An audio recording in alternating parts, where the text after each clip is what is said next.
Bienvenidos, nosotros somos Los Pirineos de la Sierra. Hoy abordaremos un tema crucial, la lectoescritura. No hablamos solo de descifrar letras, sino de una herramienta de poder y autonomía que va desde lo básico hasta el pensamiento crítico. Para debatir este complejo tema, hoy me acompañan Mónica, Said, Norma, Paola y Carlos. Y contamos con la presencia estelar del profesor y psicólogo J. Refugio, especialista en psicología de la educación. Comenzamos a desgranar el ABC del saber. Ok, vamos a empezar con el analfabetismo funcional. Según la UNESCO, el analfabetismo funcional significa no poder participar eficazmente en actividades como la justicia o la salud. Profe Refugio, ¿podría explicarnos en términos sencillos qué implica ser funcionalmente analfabeto hoy en día? Bueno, el analfabeto, como lo menciona la UNESCO, tiene como dificultad de que el ser humano que no aprendió a leer, pero no lo practicó, entonces se queda en una etapa rudimentaria del conocimiento. Entonces se le dificulta entender muchos procesos que están pasando. Entre esos se le olvida cómo leer correctamente. A lo mejor puede leer algunas cosas, pero no puede entenderlas. Por eso habla de ahí que es funcional y que no va a entender. Se va a privar la participación de varias cosas. Como ejemplo, el conocimiento, como ejemplo, su vida social y política, porque todo influye en un proceso de lectoescritura, donde él tiene que participar en la lectura de lo que la misma sociedad le está dando. Sí, muchas gracias. Ahora vamos con la escala del dominio. Bueno, como usted sabe, profe, dentro de la lengua escrita existe una jerarquía que es el ejecutivo, funcional, instrumental y epistémico. Profe Refugio, ¿cuál de estos niveles considera usted que marca el salto de ser un mero decodificador a un verdadero pensador crítico? Por lo regular siempre va a ser el último, el epistémico. ¿Por qué hablamos del epistémico? Porque epistemología significa conocimiento, ciencia del conocimiento. Cuando nosotros sabemos perfectamente bien desde dónde viene, a qué raíces tiene tal conocimiento, vamos comprendiendo mejor su funcionalidad. Ejemplo, si nosotros conocemos perfectamente bien qué es leer, no es lo mismo leer solamente para descifrar un contenido a dar una lectura de comprensión para entender lo que dice el autor o comprender lo que dice un artículo científico o simplemente una novela, ¿sí? Porque la gran mayoría del analfabetismo funcional se queda principalmente en descifrar la palabra o las palabras, pero no logra entender perfectamente los significados. Tiene una idea muy rudimentaria del significado, pero no logra comprender. Por eso hablamos de que lo ideal es que el sujeto logre un conocimiento funcional epistémico. ¿Sí? Profe, ¿nos podrá dar un ejemplo como, no sé, una palabra o un texto que una persona leería que no puede entender? Sí, ejemplo, muchas veces queremos entender la palabra política, ¿sí? Si entendemos la palabra política, viene de todo mucho, ¿sí? Y muchas veces entendemos solamente como política la acción, pero la política es más que una acción, también implica una ideología, una forma de ser, ¿sí? No solamente como un ser que aprende y queda ahí, sino que es un ser que razona y piensa. Por eso se critica mucho a nuestros políticos porque ellos no más quedan en el primer rango, en solamente lograr ciertos objetivos particulares, más no sociales. ¿Sí? Entonces deja de ser la esencia de política, que la política también nos sirve para hacer un beneficio a la comunidad. Gracias. Basado ya en lo que se está comentando, y si el objetivo, como cita Wells, es formar pensadores y comunicadores críticos y creativos, ¿cree usted que el sistema educativo actual está priorizando lo funcional o realmente apunta a lo epistémico? Reforma del 80, después viene lo de la modernización educativa y todos ellos, para no decir sexenios, centraban una educación que decía que era reflexiva, analítica y crítica. Pero en el aula no se daba nada de eso. O sea, al niño se le seguía enseñando a aprender por deletreo o a descifrar palabras, más no a comprender. La lectura se enseña a través de las palabras, pero del contexto del niño, que también es como cuando el niño habla o lo enseñan a hablar. El niño habla las palabras del contexto familiar y es mucho más fácil. Así es como se debe enseñar a leer, pero nos centramos más a deletrear y ustedes eso lo pueden checar y hasta ustedes mismos, que de repente vamos hasta poniendo el dedo, pero no checamos la palabra completa. ¿Sí? Por ejemplo, partiendo de dos partes para que nuestro campo visual pueda analizar esas palabras que están ahí. El proceso de la comprensión es un poquito más complicado porque el proceso de la comprensión implica leer para tener mayor significado. Entre más se lea, tienes nuevas palabras para tu vocabulario y entre más vocabulario tengas, mayor comprensión puedes tener. ¿Sí? No se trata como de un diccionario, sino se trata de que en tal palabra lo vas a aplicar. Por ejemplo, si yo les digo, jóvenes, no soslayen esa conversación, ¿qué significa para ustedes? No meternos en esa conversación. No dejen de lado. Ya. Soslayar y dejar de lado. ¿Sí? Pero, ojo, si en cambio nuestro cerebro, con la pura forma de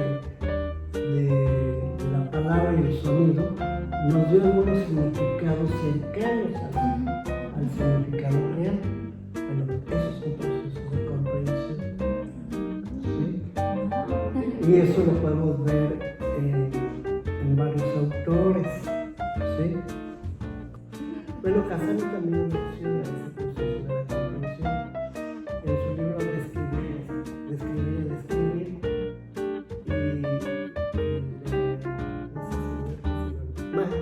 Antonio Madruga, Antonio Madruga nos dice que él tiene un libro muy interesante que se llama La lectura operativa, que es el proceso de la comprensión y la comprensión de la lectura. Y él nos hace ese proceso de que entre más se lea, nuestro repertorio léxico aumenta y nuestro lenguaje, incluso al hablar, se va a modificar. ¿Sí?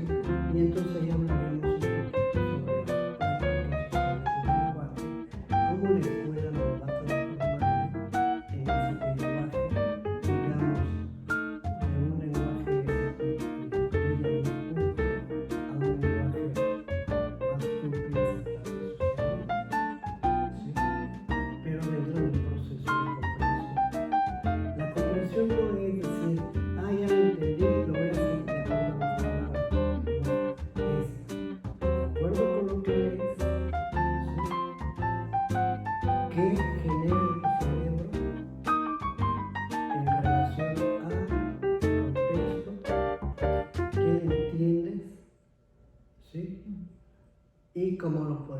visualizar.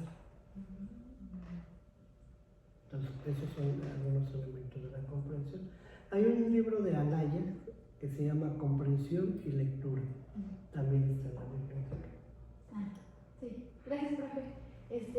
Yo siento que, bueno, es opinión personal, pero siento que si los profes nos explicaran eso, como en tiempo de primaria, que le tengamos que leer como para, pues, tener más, no sé cómo decirlo, como más vocabulario y así, siento que a mí sí me gustaría como leer, porque siento que cuando nos ponen a leer, siento que en parte nos obligan, es como que de niño no te gusta y como que, ay, siento que como que evitamos mucho eso, también leer, como que le tenemos cierto resentimiento, pero si lo explicaran de otra forma, siento que podría motivarlos más. Sí, porque se te enseñó a deletrear. Y al deletrear no se te enseñó significados, se te enseñó a descifrar. Entonces por eso aborrecemos con todo, ahora sí, ¿qué será? Pues con real, podría decir, intención, ¿sí? El niño muchas veces deja de leer porque lo que lee no le interesa. ¿Sí? Yo me acuerdo de aquellas lecciones de ese oso se hacía así, así se hacía ese oso. Y yo nomás me quedaba ahí. ¿Y cómo se hace el oso? Como, ¿sí? Pero en aquel entonces era el onomatopéyico el método que se usaba. Hay que saber cuáles son los métodos. Ahora, hoy se dice que no hay un método específico para leer y yo estoy de acuerdo, porque hay niños que aprenden de una forma y hay niños que aprenden de otra forma. Lo interesante es ver cómo aprende mi niño y qué le interesa a mi niño leer. Ahora, ¿cómo saber esto? Los niños desde preescolar ya traen una idea, ¿sí? Muchas veces los niños desde preescolar ya traen cierta prelectura, pero en primaria la tronamos, ¿sí? El niño ya sabe de, ya vi el cuento de quién sabe quién y empiezan a, porque asocian el dibujo, pero ya con la letra, ya no lo dicen de memoria, ¿sí? Al principio puede ser de memoria, pero después ya no. Y entonces es esa asociación, por eso los libros de infantiles traen mucha imagen y poca letra. Y en la medida que va creciendo, la imagen va desapareciendo y va aumentando la letra, porque la comprensión del sujeto, de acuerdo a los estadios de Emilia Ferreira en cuanto a lectoescritura, va aumentando. ¿Sí? Sí, podría ser como que leen un pedazo donde podría decirse que el conejo está, no sé, está herido y no lo entienden, lo leyeron, pero ya ven la imagen, ya dicen, pues eso, como que lo comprenden. No, y aparte, acuérdense, el niño preescolar comprende el dibujo. ¿Sí? O sea, le enseñan un dibujo y le dicen, ¿qué crees que pasó aquí? Y les avienta una historia interminable a veces. ¿Sí? Y te dice cada cosa. Y hasta él es uno de los protagonistas. Pero en primaria rompemos esa imaginación. Por eso es bien importante que primero de primaria chequemos cómo vienen estos niños en lectoescritura y de acuerdo a su nivel, cómo puedo seguirles enseñando a leer para que comprendan, no a leer por leer o leer para descifrar. Bueno, he visto, como que mucho debate en redes sociales más que nada sobre el método silábico. ¿Usted qué opina de eso? Porque muchos dicen que los niños en realidad como que no desarrollan mucho la comprensión lectora al momento de enseñarles con el método silábico. Sí aprenden, pero miren, el problema del método silábico, yo no le hallo así mucho problema. El problema es cuando damos palabras que no tienen sentido para el niño. Ejemplo, el niño aprende primeramente los monosílabos, sal, sol y todos los que existan, ¿sí? Y luego los bisílabos, ¿sí? Que es mesa, casa y se va de esa manera. En la medida que el niño va aprendiendo y aumentando las sílabas, va entendiendo que la palabra va aumentando de acuerdo a la composición. Yo no le veo dificultad. Lo que sí veo es que no todos los niños aprenden con un mismo método. Sí. Sí. Por eso actualmente se dice que no hay una metodología específica para enseñar a leer y escribir, sino que tenemos que observar al niño para ver para él que es mucho más fácil.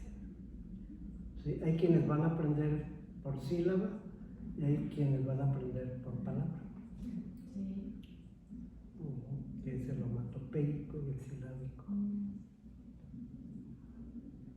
Bueno, basándonos a lo que ya hemos estado platicando, ¿cómo podemos nosotros educadores y padres fomentar intencionalmente el paso de un nivel funcional a un nivel epistémico? El problema es que los padres entran al sistema.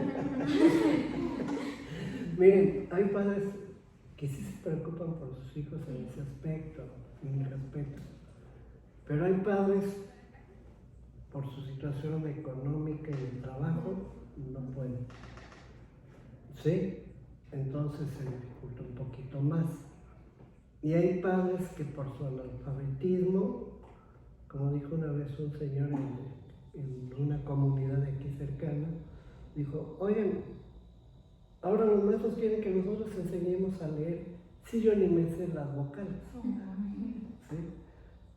Y él lo decía con justa razón, que no sabía leer, que no era voy a enseñar. Y en cambio se ha observado que cuando los padres intervienen, aunque tengan una especie de analfabetismo funcional y están dedicados a sus hijos, aprenden con sus hijos. A veces el niño le enseña al padre cómo leer, ¿sí? Y eso lo he visto en algunas comunidades, ¿sí? Rara vez se ven esos casos, pero sí hay. Entonces aquí lo importante es comprometer a los padres y ver el nivel de los padres para saber qué tipo de tareas puedo dejarle al niño que el padre se involucre, ¿sí? Porque a veces dejamos ciertas tareas que a veces el padre no sabe. También pues, que estén presentes, vaya. Que estén presentes y sobre todo que el maestro conozca el nivel de escolaridad del padre para poder entender si le va a ayudar o no le va a poder ayudar y que no caiga como dijo ese señor, yo no sé cómo le voy a enseñar, ¿sí? Pero cuando se dice, no, pues ustedes pueden aprender junto con el niño y hay algunas madres y padres que le interesan más. ¿Sí? Aquí lo importante es el acompañamiento del padre en los procesos del aprendizaje del niño. Bueno, profe, yo le quisiera hacer una pregunta antes de que cambiemos al otro tema. ¿Usted qué es lo que recuerda como de su niñez? O sea, ¿cómo aprendió a leer? Si fue así como usted me dice, con sílabas o conforme de palabras. ¿Qué es lo que usted recuerda de esa niñez? Con sílabas, Con eso con lo que usted sí. empezó a leer. Y por ejemplo, ahí sus papás tuvieron algún impacto de que a usted todavía le ayudaban a reforzar esa lectura, o usted realmente nada más aprendió por los maestros. Ahí debatiendo lo que hace rato decíamos, que hay veces que los papás pues interfieren y hay veces en las que no. No, lo que pasa es que anteriormente los padres enviaban a los hijos a la escuela y al llegar ponían a los hijos a hacer sus tareas. Y te decían, no sales hasta que termines la tarea. No te la revisaban, pero sí estaban pendientes que hicieran la tarea. ¿Sí? Porque no había esa relación entre la escuela y padres de familia. Como actualmente lo Sí, hay. nada más como para ir a recoger calificaciones, era como algunos padres iban con sus calificaciones, sí. Eso sí te regañaban, te sacaban. Y hasta el maestro te ponía, a ver, los que fueron bajas calificaciones, haz de cuenta que te exhibían. Pero era otro sistema de enseñanza. No critico yo ese sistema de enseñanza porque muchos de los que estuvimos en esa época, pues aprendimos muy bien, con todas sus dificultades, pero aprendimos. Sí, sí. Muy bien, profe. Bueno, cambiando a otro tema, el método del código es criticado por la comprensión. Se exige, pero no se enseña. ¿Cuál es el riesgo de que un niño aprenda a leer solo por el código sin desarrollar el sentido? Lo que pasa es que si tú das el código y no das el sentido, pues es como si no dieras nada. Bueno, profe, a mí en la primaria, en tercero o cuarto grado, me ponían, decían, no, pues vamos a leer la página de tal libro de historia. Lo vas a leer y después vas a sorprender lo más importante y después lo vas a escribir en tu cuaderno. Pero a mí lo que no me gusta es de que si yo subrayaba, por ejemplo, una cuartilla o menos de una cuartilla, decían, eso fue todo lo que entendiste. Pero, o después te decían, escríbelo con tus palabras. ¿Eso también entra en eso o cómo? No, lo que pasa es que nuevamente volvemos al problema de la enseñanza. Si yo le digo a un niño, si yo sé que el niño ya sabe leer, ¿sí? Y le digo, a ver, de este texto subráyame lo más importante para ti. Entonces yo tengo que respetar lo que él subraye, porque eso es lo que él cree que es. Yo le puedo hacer algunas observaciones y creo que le fallaron algunos conceptos centrales para aumentar su conocimiento, ¿sí? O yo le puedo hablar, mira, también nos dice tal concepto, tal, esto, ¿sí? Ejemplo, una clase de biología que el niño subrayó las partes de la célula, pero pues, le faltó entre esas partes qué es una célula, ¿sí?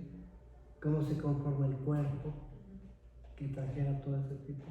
Entonces yo tendría que explicarle que en su lectura faltaban dos elementos esenciales para que él complementara, ojo, que complementara su conocimiento. Pero yo no le voy a decir, estás mal o estás bien. ¿Sí? ¿Por qué? Porque él lo está haciendo. Si yo le dijera, a ver, de acuerdo con las características que vimos de la comprensión, entre comillas, me vas a subrayar ese texto, entonces sí, porque le estoy indicando que hay un parámetro. Pero si Y el solo, niño se sujeta a ese parámetro. pero si solo le dices subraya lo que tú crees importante, pues no. Está No. como mal dada la Está indicación. mal dado. Ok. Bueno, profe, el método del sentido puede ser tildado de utópico si el niño no tiene un entorno familiar de lectura. ¿Cómo podemos aplicar un enfoque basado en el sentido de manera efectiva y equitativa en el aula, teniendo en cuenta la gran diversidad de alumnos y pues su entorno socioeconómico? Mira, hay un libro muy bonito que se llama Para darle sentido a la lectura de Goodman. ¿Sí? Goodman nos dice algo bien interesante en ese libro. Nos dice, el sentido es el significado que el niño le da o que el lector le da a su lectura. ¿Sí? Entonces, el sentido no va a ser el que el maestro crea, sino el sentido es el que el niño o el lector va creando en esa relación que tiene entre el autor, él y su contexto. ¿Sí? Por eso es bien importante. Si ustedes analizan muy bien, un ejemplo, si a un niño le dan a leer Los Tres Mosqueteros, ¿sí? Hay niños que les gusta ese tipo de novelas. El niño lo primero que se imagina es un medio, y ese medio, si es rural, se imagina su zona, ¿sí? Entonces ya va haciendo, le va dando ese sentido, el significado, y va comprendiendo el por qué eran importantes los tres mosqueteros en la lucha en defensa del rey, ¿sí? Pero primeramente se va dando eso. El sentido es algo muy importante, incluso a este nivel, porque si ustedes hacen una lectura, ejemplo, y no le encuentran sentido, hasta se me duermen. Sí. ¿Sí? Aquí lo ideal es leer el título y preguntarse, a ver, ¿esto para qué me va a servir? Voy a leer sobre metodología de la enseñanza. Muy bien, me dice que voy a aprender métodos. Al leer los métodos voy recordando cómo aprendí o cómo he observado, ¿sí?, en la escuela los métodos que se aplican. No, ningún método se aplica puro, Cada maestro le da una versión, pero sí los podemos detectar, ¿sí? Entonces, a partir de eso, tú le vas dando ese proceso del sentido a tu práctica. Tomas en cuenta tu contexto. Exacto. Profe, una pregunta. Bueno, yo llegué a ver, creo que, bueno, una noticia se hizo como muy, fue como, digamos, se hizo como muy popular, que hubo un libro donde unas personas lo leyeron y que después de leer ese libro mataron personas y que llegó al punto en donde tuvieron que prohibir la venta de ese libro y todo, porque pues decían es que ese libro, pero pues ahorita con lo que nos explica no es el problema ni del libro ni del escritor, sino pues del lector, cómo entiende y cómo interpreta. Ahí sería, no sé, me pregunto, ¿qué tipo de niños eran las personas que al leer eso, o sea, mataron a alguien? O sea, de niños que cómo entendían o cómo leían o comprendían. Lo que, miren, ustedes analicen, ¿quién ha leído novelas? Bueno, saben que cuando leen ustedes una novela, se posesionan de alguno de los personajes, ¿sí? Y hasta toman, digamos,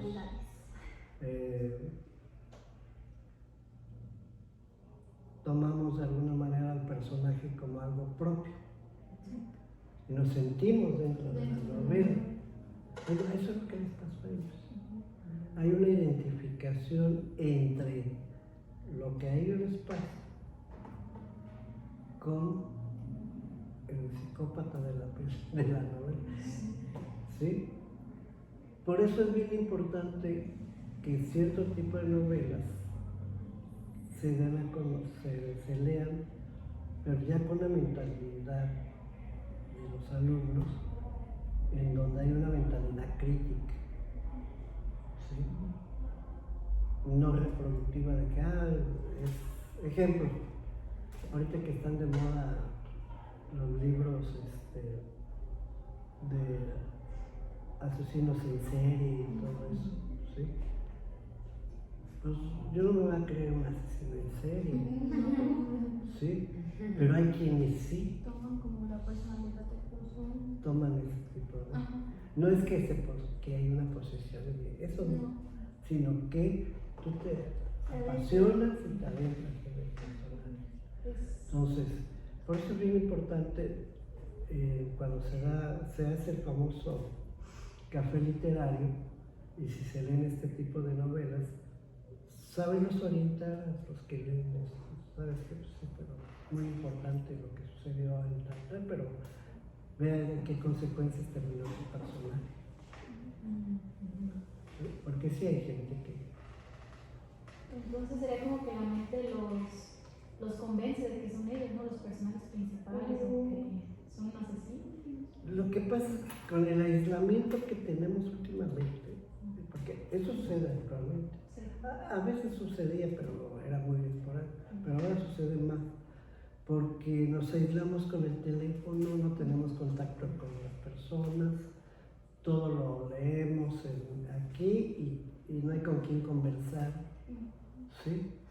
Y si hay, me meto a una red donde todos estén igual de locos que yo, ¿sí? Y me enajeno, a veces eso es lo que ha sucedido. El libro en sí no te incita a hacer lo que diga el personaje, no, te incita a reflexionar en por qué lo hace y te da nuevos valores. ¿Sí?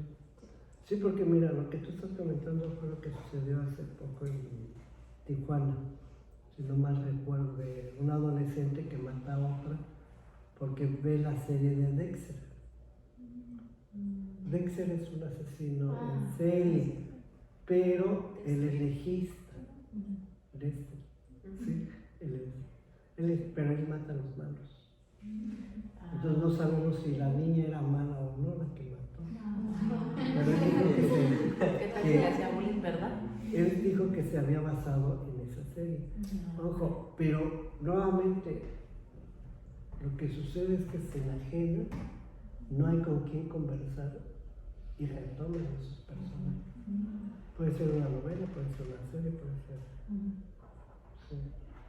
Lo importante aquí es enseñarlos a leer y a comprender que no todo lo que se lee es factible llevarlo a cabo. Porque si alguien dice, no, maestra, es que leí la vida de tal asesino, como el de ahorita la serie esa que está pasando de puros asesinos. Les digo que la tele ahora son los streaming. En vez de orientar, desorienta. ¿Sí? Ahora, en la literatura, ustedes como jóvenes maestros de primaria, pues van a tener la oportunidad de orientar a sus niños a leer cuentos que les dejen valores morales. ¿Sí? Porque eso de ¿cómo se llama eso de los dálmatas? ¿Cómo se llama? Ándale, sí, la Cruella. Si ustedes analizan, entran en un conflicto de moralidad, de que si matan o no matan a los animalitos. ¿Sí? Y ahora, como ya está penalizado, pues esperemos que no. Bueno, continúo. Entonces, ojo, como conclusión en esta pregunta, los temas que se lean en cualquier literatura, siempre preguntar como moraleja, ¿qué te dejó? ¿Qué aprendiste de esto? ¿Sí? No dejarlos así de que lee a los mosqueteros. No, sino que te dejó los mosqueteros, que te dejó Blancanieves. También como un que hubieras hecho o eso ya no. Esos ya son otro tipo de cuentos que nos permite la creatividad, y la comprensión. Porque al decir, si no te gustó este final, ¿qué final le darías? Entra en un proceso de comprensión, pero también de creación. Y es muy bueno ese tipo de ejercicio. Muy bien, profe. Dada la polarización entre métodos, Bueno, ¿cuál es el punto de encuentro pedagógico que usted recomendaría para garantizar tanto la fluidez de la decodificación como la comprensión profunda?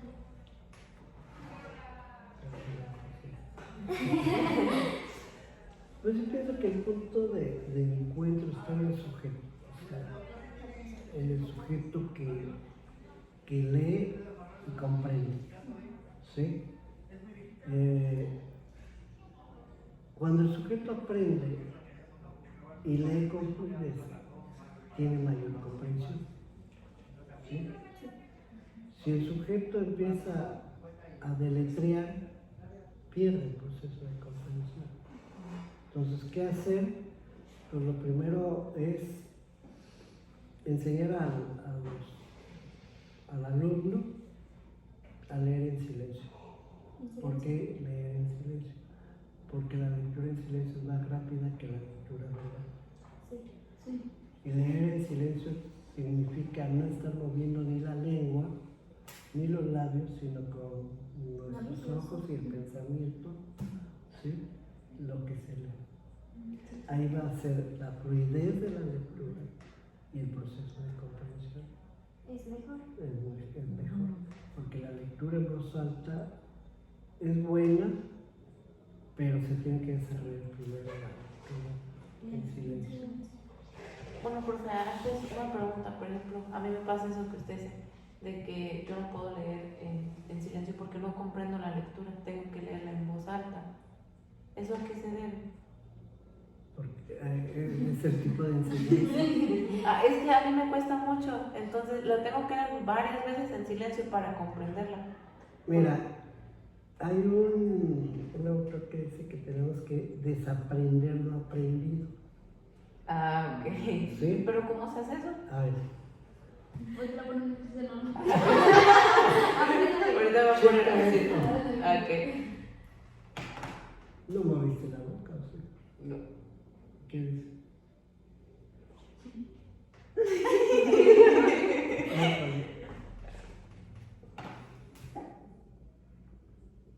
¿52?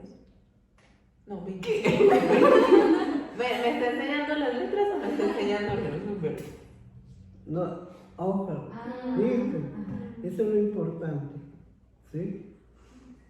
Yo le enseño hacia al revés, Sí. ajá, pero ella ve el proceso del niño.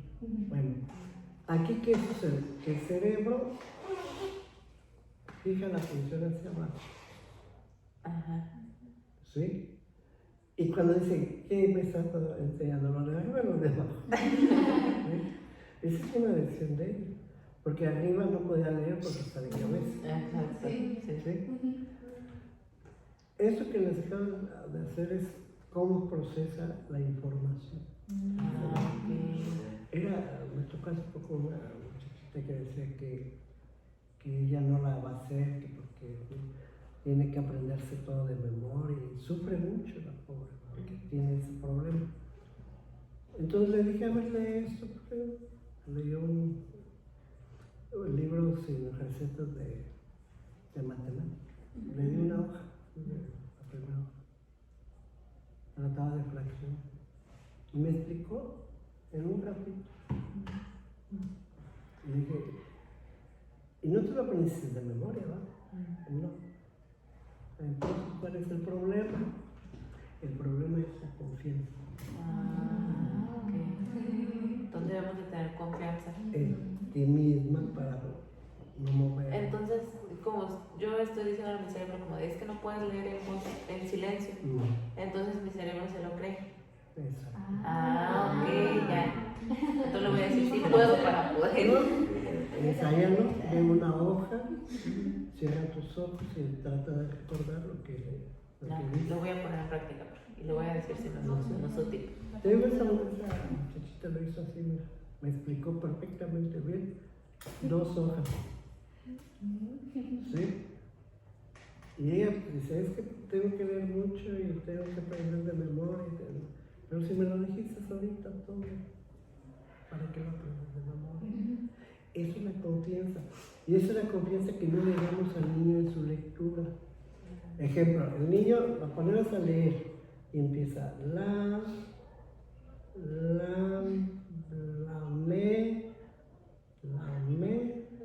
mesa y así se va. ¿Sí? Y luego le decimos, muy bien, ¿qué dice? Y el niño dice, no sé. No lo sabe porque empezó la mesa, pero juntó todo. La mesa, no la mesa. Sí, porque yo en prácticas yo estaba con un niño y él pues, obviamente era una oración y el dibujo. Y por ejemplo era como el pan. Y él decía, entonces ¿qué dice? Bimbo, o sea, lo relacionaba con la marca de leche sin Claro. saber qué era lo que leía. Entonces era como un momento sí llega a ser muy frustrante porque lo lee bien con las sílabas, pero ya al juntarlo como que no comprende. Pero ni es silábico. Ajá. Y ahí no hay significado. Ujú. Pero si yo le enseño al niño, yo así enseñé a uno de mis sobrinos, le digo, a ver, esto que me lo leíste así, piénsalo, léelo aquí, lo mete. Y yo le dije, ya. la mariposa está en el árbol. ¿Y aquí qué dice la mariposa que está en el árbol? Así debes de leer. Dice, así no me enseña mi maestra. Y es que cuando uno entra en confianza con los niños o las niñas, es bien bonito porque ellos se van indicando cómo van aprendiendo, no cómo quiero que yo aprenda. Sobre todo los que se nos atrasan, porque con los que la agarran fácil, pues no tenemos problemas. Tenemos problemas con los que se van atrasando y son los que más sufren.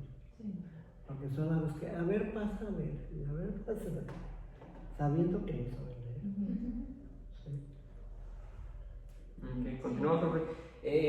Un artista como Foucault señala que ciertos niños necesitan ciertas operaciones mentales, como discriminar el sonido o comprender el orden del sonido antes de aprender a leer.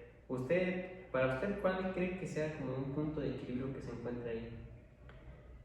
Mira, ahí se refiere más a la atención, entra la atención, la memoria y luego el recordatorio, ¿sí? No podemos hablar mucho del punto de equilibrio porque no todos los niños aprenden igual, ¿sí? Decir el punto de equilibrio es como para mí, todos van a aprender de la misma manera y no. Lo que podemos aquí hacer es, a ver, ¿cómo está aprendiendo Lupita y cómo aprende Pedrito? ¿Sí? Y en función de eso ir adaptando la metodología. ¿Sí? Porque, de hecho, ese es el proceso que se hace. Porque supongamos que usted dice, no, pues yo tengo tal proceso para que estos niños aprendan a leer. No sé, supongamos primero no, pues por sílaba, después que por oraciones completas y después por un texto o un párrafo más largo. ¿Cree que usted existe algún tipo de riesgo de estigmatizar negativamente a niños si se intenta lectura antes de cumplir estos requisitos? ¿Cree que hay algún riesgo? No, porque mira, en preescolar, vuelvo a preescolar, ¿por qué? Porque es el inicio. En preescolar se da la prelectura. Cuando el niño llega a primaria ya sabe prelectura, excepción de aquellos que no estuvieron en preescolar, que son muy pocos a veces, pero hay que ayudarlos. Pero la gran mayoría ya te sabe leer. Lo que pasa es que nosotros como maestros de primaria agarramos nuestro método y hago a un lado lo que me escribió la maestra de preescolar, o sea, los elementos centrales de preescolar en su informe de cómo va cada niño, ¿sí? Lo hacemos a un lado, son las fichas, ¿sí? Y yo te lo digo esto porque el año pasado asesoramos a una alumna en socioemocional y le dije, checa, le tocó en primaria, checa, el primero, le dije, checa, ¿qué nos dice la maestra de preescolar en cuanto a lo socioemocional? Y a partir de ahí vamos a trabajar.